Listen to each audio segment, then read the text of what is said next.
తింటే గారెలే తినాలి, వింటే భరతమే వినాలి. నమస్తే ఫ్రెండ్స్, మహాభారతం మొదటి సిరీస్కి స్వాగతం సుస్వాగతం. సో పూర్వం మహాభీష్యుడు అని ఇక్ష్వాకు వంశంలో మహారాజు ఉండేవారు. సో ఆయనకి స్వర్గలోకం వెళ్ళాలని కోరుకుండేది. సో దానికోసం అని చెప్పి 1000 అశ్వమేధ యాగాలు, 100 రాజసూయ యాగాలు చేసి అఖండ భారతాన్ని ఆయన ఛేదించుకున్నారు. అంటే అఖండ భారతం అంటే ఇటు చూసుకుంటే అతల సుతల సయ్యూతుల సామ్రాజ్య అంగ వంగ కళింగ హేపాల భోపాల నేపాల కాంబోజా గాంధార దేశాల వరకు ఆక్రమించారంటే ఇటు సైడు పాకిస్తాన్, అటు side Nepal, Myanmar, Bhutan, Cambodia, ఆఫ్ఘనిస్తాన్ల వరకు ఆయన హస్తగతం చేసుకున్నారు. సో చేసిన అంటే ఇక్కడ మీరు ఈ అశ్వమేధ యాగం, రాజసూయ యాగం మున్ముందు అర్జునులు వీళ్ళందరూ చేస్తారు. చాలా ఇంపార్టెంట్, వినండి. అశ్వమేధ యాగం అంటే అశ్వము అంటే గుర్రము. అశ్వాన్ని నీట్గా తయారు చేసి ఒక జెండా పెట్టి రాజు, ఆ దేశం రాజు వదులుతారు. అది ఎంతవరకు వెళ్తే ఆ రాజ్యం అంతా ఆ రాజుది. ఒకలా ఏదైనా రాజు దాన్ని అడ్డగిస్తే ఆ రాజుతో యుద్ధం చేసి దాన్ని ముందుకు పంపించాలి. దాన్ని అశ్వమేధ యాగం అంటారు. చాలామంది చేశారు, ముందు వస్తూ ఉంటుంది, ఇంపార్టెంట్. మరి రాజసూయ యాగం అంటే రాజుల్ని తో యుద్ధం చేసి రాజ్యాన్ని ఆక్రమించుకోవడం. ఆ విధంగా మొత్తం అఖండ భారతాన్ని మన ఈయన మహాభీష్ముడు తీసేసుకున్నారు. సో ఆయనకి చనిపోయాక స్వర్గంలోకి ప్రాప్తిస్తారు. స్వర్గలోకం ప్రాప్తించడం అంటే మీకు ఈజీగా మన బ్రహ్మదేవుడు కాంపౌండ్లోకి వెళ్ళిపోవచ్చు, స్వర్గలోకం అంతా తిరగచ్చు, అన్నీ చేయొచ్చు. సో బ్రహ్మదేవుడి మీటింగ్ అయితే జరుగుతూ ఉంటుంది. సో బ్రహ్మదేవుడి మీటింగ్ జరుగుతుంటే ఈయన ఋషులు దేవతలతో పాటు ఈయనకి కూడా ఒక కుర్చీ ఉంటుంది. ఆయన కూర్చుని బ్రహ్మదేవుడు చెప్పింది వింటూ ఉంటారు. అయితే ఇంతలో మన గంగాదేవి చాలా అందంగా ఉంటారు.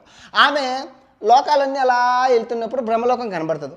బ్రహ్మదేవుడికి ఒక దండం పెట్టుకొని నమస్కరించుకొని వెళ్ళిపోదామని చెప్పి ఆమె బ్రహ్మలోకంలోకి ఎంట్రీ నడుస్తున్నప్పుడు, ఆ సభలోకి ఎంట్రీ అవుతున్నప్పుడు పెద్ద గాలి వచ్చి ఆమె చీర కొంగు ఏదైతే ఉంటుందో అది ఎగిరిపోతుంది. ఎగిరిపోతే తనని అందరూ అక్కడ సభలో ఉన్న ఋషులు దేవతలు మొత్తం అందరూ తల ఇలా తిప్పేసుకుంటారు, కొందరు అలా దించేసుకుంటారు.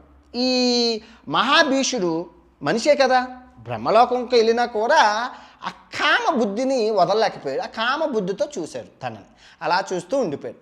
అలా చూస్తూ ఉండిపోతే ఇంకా బ్రహ్మదేవుడు దాన్ని చూసి శపించడం మొదలు పెడతాడు. నువ్వు ఈ బ్రహ్మలోకంలో కామ క్రోధాలు మదమోహం అన్నీ వదలాలి, నువ్వు ఇంకా మానవ రూపం వదిలేసిన ఈ కామాన్ని వదలలేకపోయావు, దానికి శిక్షగా శాపం ఇదే నా శాపం, నువ్వు మళ్ళీ తిరిగి భూలోకంలో మానవ రూపంలో పుడతావు అని బ్రహ్మదేవుడు మహాభీషుడికి శాపం ఇస్తారు. ఇస్తే ఈ మహాభీషుడు అంటారు, అయ్యా నేను చేసింది తప్పే, నన్ను క్షమించండి, కాకపోతే భూలోకంలో ప్రతీప మహారాజు కుమారుడిగా నాకు పుట్టే అవకాశం ఇవ్వండి అంటే తదాస్తు అంటారు. అయిపోయింది. ఇక్కడ గంగాదేవికి సెంటిమెంట్ లవ్ స్టార్ట్ అవుతుంది. సెంటిమెంట్ లవ్ ఏంటి? నేను రావడం వల్లే కదా మహాభీషుడు బ్రహ్మలోకం అదే స్వర్గలోకం నుంచి మళ్ళీ భూలోకంలోకి వెళ్ళిపోతున్నాడు, నా వల్లే ఇది జరిగింది. కానీ సెంటిమెంట్ లవ్ స్టార్ట్ అవుతుంది మహాభీషుడి మీద. కాకపోతే మహాభీషుడు భూలోకంలో మానవ రూపంలో జన్మిస్తారని తెలిసింది కదా. సో వెళ్ళి ఆయన్ని పెళ్లి చేసుకుందామని కోరుకుంటుంది. కోరుకొని గంగాదేవి అక్కడి నుంచి భూలోకం ప్రయాణిస్తుంది. ఓకే, కట్ చేస్తే ఇప్పుడు మహాభారతం అసలు సిసలైన కథ. హస్తినాపురం మహారాజు ప్రతీప మహారాజు. హస్తిన అంటే గుర్తుపెట్టుకోండి, ఇప్పుడు ఉత్తరప్రదేశ్ హస్తినాపురం అంటారు. ఆ తర్వాత అంటే ఇక్కడ మీరు చూసుకుంటే ఢిల్లీ, ఈ గుజరాత్, ఈ చుట్టుపక్కల ప్రాంతాల్లోనే, ఈ గాంధార, ఈ చుట్టుపక్కల ప్రాంతాల్లోనే మహాభారతం జరుగుతుంది. మీకు రాబోయే కాలంలో ఏ ఊరికి ఏ పేరు ఉందో అనేది మీకు అర్థమవుతూ ఉంటుంది. ఓకే, ఇక హస్తినకి మన ప్రతీపుడు మహారాజు చక్రవర్తి. సో ఆయనకి 3 కుమారులు. సో ఫస్ట్ ఆయన పేరు దేవావి, రెండో ఆయన పేరు బహిలికుడు, మూడో ఆయన పేరు సంతనుడు. ఈయన పుట్టాడు. ఇది మహాభీషుడు పుట్టాడు మళ్ళీ ప్రతీపుని కడుపున. ఓకే, సో పెద్ద ఆయన దేవావి కలికి పుడతారని చెప్పి సంబాల నగరానికి వెళ్ళిపోతారు. బహిలికుడు వాళ్ళ మామగారు ఎవరైతే ఉన్నారో మామగారు సామ్రాజ్యాన్ని చూసుకోవడానికి వెళ్ళిపోతాడు. ఇంకా సంతనుడు ఒక్కడే ఉంటాడు. ఈ సంతనుడు క్యారెక్టర్ ఇంపార్టెంట్ అబ్బా, మొత్తం మహాభారతానికి గుర్తుపెట్టుకోండి, చాలా చాలా బాగుంటుంది సంతనుడు క్యారెక్టర్. ఈ సంతనుడు ఇంకా ఇంకా ప్రతీపుడు అంటాడు, నాయన సంతనుడా నువ్వేమున్నావు, ఈ రాజ్యాన్ని హస్తినాపురానికి మహారాజు అయితే నేను వెళ్ళి తపస్సు చేసుకుంటాను గంగానది ఒడ్డున అంటారు. మీరు చూసుకుంటే మొన్న ఇంటర్నెట్ రాని 20 సంవత్సరాల క్రితం వరకు మన అమ్మా నాన్నలు ఏజ్ అయ్యాక తీర్థయాత్రలకి పుణ్యక్షేత్రాలకి వెళ్ళేవారు, అంతేనా? ఆ రోజుల్లో కాశీకి వెళ్ళేవారు. మరి ఆ రోజుల్లో కాబట్టి మహాభారత కాలం నాట కాబట్టి మొత్తం అన్నీ అయిపోయాక వెళ్ళి తపస్సులు చేసుకునేవారు రాజులు. సో ప్రతీప మహారాజు గంగానది ఒడ్డున తపస్సు చేసుకుంటుంటే, సో ఈ గంగాదేవి వస్తూ ఉంటుంది. దారి మధ్యలో ఒక సీన్ జరిగింది, అది నేను తర్వాత చెప్తాను. ఆ వస్తూ ఉంటుంటే ఈయన గంగానది దగ్గర ఈయన తపస్సు చేసుకుని ఈయన చూసి నడుచుకుంటూ వచ్చి ఆయన కుడి తొడ మీద కూర్చుంటుంది. ఈయన తపస్సులు ఉన్నాయని చూసి, ఏమమ్మా ఎవరు నువ్వు, నాకు తొడ మీద ఎందుకు కూర్చున్నావు అంటే, నేను మిమ్మల్ని పెళ్లి చేసుకోవాలనుకుంటున్నాను అని అంటుంది. అది ఎందుకు అనేది తర్వాత చెప్తాను. గంగాదేవి అలా అనడానికి గల కారణం చెప్తాను. అమ్మా నాకు పెళ్ళి అయింది, నాకు 3 కుమారులు ఉన్నారు, నా భార్యకి నేను ప్రమాణకం చేశాను పరాయి స్త్రీని చూడననేసి నన్ను క్షమించమ్మా, కానీ నువ్వు నా కుడి తోడ మీద కూర్చున్నావు. కుడి తోడ మీద కూతురు లేదా కోడలి కూర్చుంటుంది, ఎడం తోడ మీద పిల్లం కూర్చుంటుంది, భార్య కూర్చుంటుంది. మరి నువ్వు ఎడం తోడ మీద కూర్చోలేదు, కుడి తోడ మీద కూర్చున్నావు, వరుసకి నువ్వు నా కూతురు లేదా కోడలి వరుస అవుతావు.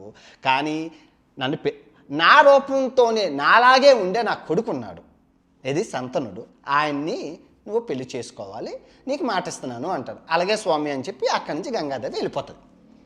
అయితే గంగాదేవి వెళ్ళిపోతే తర్వాత తన కొడుకు సంతను పిలుస్తారు. పిలిచి, నాయన ఇలా జరిగింది, నేను తపస్సు చేసుకుంటే వచ్చారు, తనకి నేను మాట ఇచ్చాను, తను నువ్వు పెళ్లి చేసుకోవాలి అంటే, నాన్నగారు మరి ఆమెను నేను ఎలా గుర్తించాలి నాన్నగారు అంటారు. ఏముందమ్మా, యాదృచ్ఛికంగా నీ పని నువ్వు చేసుకో, తను నీకు తారసపడుతుంది, తారసపడినంటే నీ మనసు చెల్లిస్తుంది, మనసు చెల్లించినంటే నువ్వు పెళ్లికి అడుగు, పెళ్ళి అంగీకారం తెలుపు, ఆమె ఓకే అంటుంది అంటే ఓకే అని అక్కడి నుంచి అయిపోయింది కథ సమాప్తం.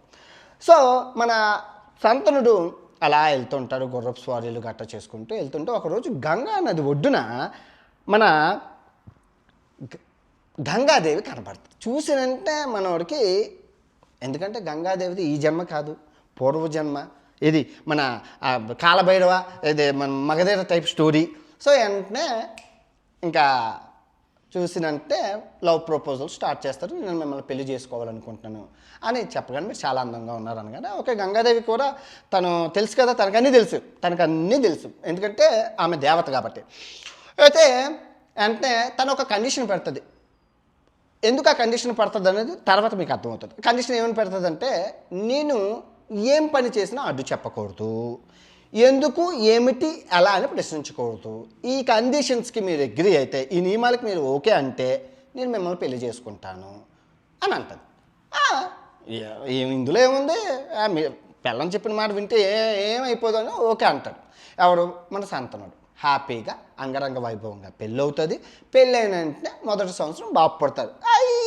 ఒక బాబు పుట్టినంటే గంగాదేవి ఏం చేస్తుంది, సంతను చూస్తూ ఉంటాడు, ఏమో గంగాదేవి ఏదో చేస్తున్నాను, అలా తీసుకెళ్ళి గంగలో పడేస్తుంది. షాక్ అయిపోతాడు మనోడు.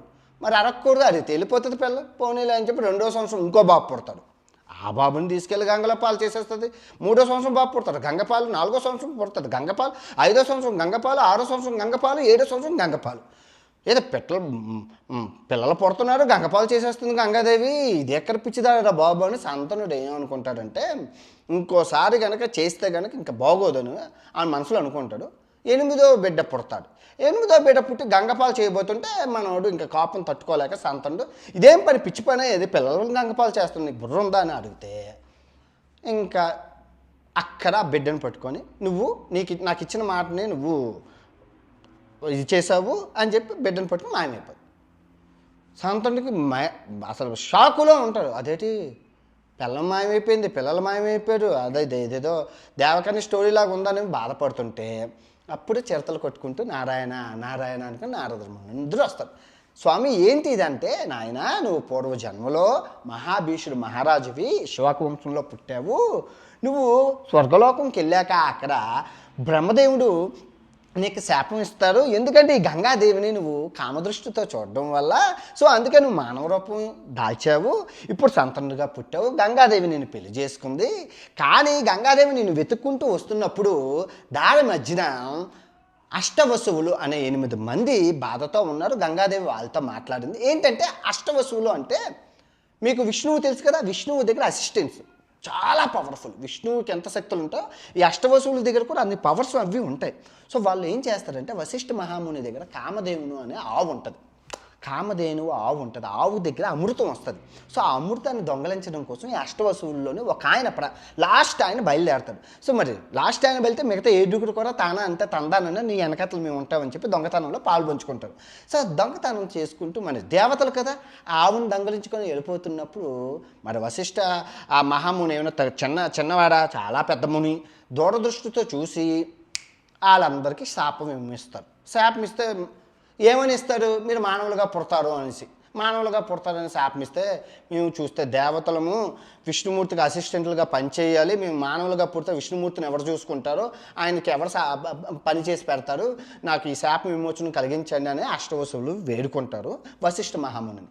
వేడుకుంటే ఏమంటారంటే ఓకే, దొంగతనం ఎవరైతే చేశారో ఆయన మటుకు జీవితాంతం మానవుడిగా ఉంటాడు. మిగతా 7 మీరు సహాయం చేసినందుకు గాను మీరు మానవులుగా పుట్టి వెంటనే చచ్చిపోతారు, చచ్చిపోయి మీరు స్వర్గంలోకి వెళ్ళిపోతారు అని చెప్తారు. అమ్మయ్య పోన్లే అని చెప్పి సో వీళ్ళకి తెలిసిపోయింది కదా చచ్చిపోయి మళ్ళీ వెళ్ళిపోతారు. సో అప్పుడు గంగాదేవికి చెప్తారు, అమ్మ నీ కడుపుని మేము పుడతాము, నువ్వు పుట్టినంటే ఆ బిడ్డలను తీసుకెళ్ళి నువ్వు గంగపాలు చేసేస్తే స్వర్గం మళ్ళీ మేము విష్ణుమూర్తి దగ్గరికి వెళ్ళిపోతాము, స్వర్గం వెళ్ళిపోతాము అని అనగానే ఓకే అని వాళ్ళు చెప్పిన అష్టవసువులు చెప్పిన దానికి గంగాదేవి మానవ రూపం తెలుస్తుంది. అందుకే మన ప్రతీపు మహారాజు పూజ చేసుకుంటే ఆయన తొడ మీద కూర్చుంటుంది. అదే తపస్సు చేసి ఆయన తొడ మీద కూర్చోడానికి ఇలా కదా రీజనే అది. మీకు ఇప్పుడు అర్థమైందా? అంటే బిడ్డలు వచ్చిందంటే గంగపాలు చేస్తే అయిపోతుంది కదా, అయిపోయింది. అయితే ఇది కదా మీకు ఇప్పుడు అర్థమైంది కదా. సో అప్పుడు ఇది చెప్పిన వెంటనే ఇంకా శంతనుడు బ్రహ్మచర్యం స్వీకరిస్తారు. ఎందుకంటే పెళ్ళం పోయింది, పిల్లలు పోయారు, ఇంకా నేను ఎందుకు, నా రాజ్యం బాగుంటే చాలని చెప్పి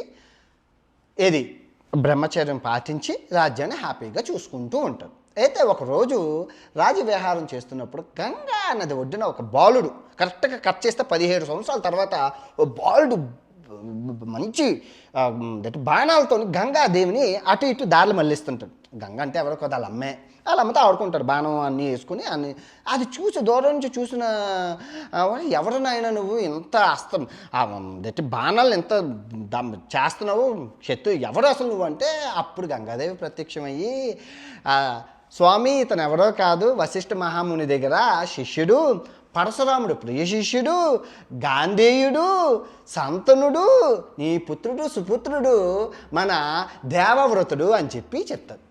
నీ పుత్రుడే ఆయన దేవవ్రతుడు, మహావీరుడు, ఈ భూలోకంలో ఇతను మించిన వాడు లేడు, అస్త్రశస్త్రాలను అన్నీ జయించినవాడు, చాలా శక్తివంతమైన వాడు నీ పుత్రుడు దేవవ్రతుడు అని చెప్పి శంతనుడికి ఇచ్చేసినంటే అమ్మ నా రాజ్యానికి వారసుడు దొరికాడు నాయన, నిజంగా చాలా ఆనందంగా ఉంది గంగాదేవి, నువ్వు నిజంగా నాకు భార్య పోయినా పిల్లలు పోయినా దుఃఖిస్తున్నా, నాకు ఒక శక్తివంతమైన సూపర్ హీరోను నువ్వు నాకు ఇచ్చావు తల్లి అని చెప్పేసి ఇంకా గంగాదేవి అక్కడి నుంచి అదృశ్యమైపోతుంది. దేవవ్రతుడు ఈ దేవవ్రతుని పట్టుకొని హస్తినాపురంకి వెళ్ళి పట్టాభిషేకం చేసి రాజుని చేసేస్తారు మన సంతనుడు రాజు చేసి చాలా హ్యాపీగా ఉంటారు. ఇది కదా బాగుందా ఫస్ట్ సిరీస్. ఇక్కడ నీతి ఏంటి అంటే కామాతురాను నభియున లచ్చ అన్నారు మన పెద్దలు. ఇప్పుడు చూసుకుంటే ఈ మహాభీషుడు అన్ని యాగాలు 1000 రాజసూయ యాగాలు 100 ఇవి చేసి స్వర్గలోకం వెళ్ళాక కామాన్ని వదులుకోలేకపోవడం వల్ల మళ్ళీ భూలోకంలోకి వచ్చి పడ్డాడు. ఇప్పుడు ప్రస్తుత సమాజంలో కూడా కామం పిచ్చోళ్ళు అయిపోయి రాజకీయ నాయకులు, సినిమా హీరోలు, యూట్యూబర్లు, ఇంకా చూసుకుంటే డాక్టర్లు, ప్రతి చాలా పెద్ద స్థాయిలో ఉన్నవాళ్ళు కామం అనే దాంతో రేపుల్లో ఏదో కేసులో విడుక్కొని జైలు పోయి కటకటాలపై శిక్ష అనిపిస్తున్నారు. సో ఈ వీడియో ద్వారా మనకి కామాన్ని వదులుకుంటే అంతా బాగుంటుందని తెలియజేయడం జరిగింది. రేపు సిరీస్ ఇంకా అద్భుతంగా ఉంటుంది, భీష్ముడు వస్తాడు, చాలా బాగుంటుంది. ఉంటాను, బాయ్ అండ్ జై హింద్.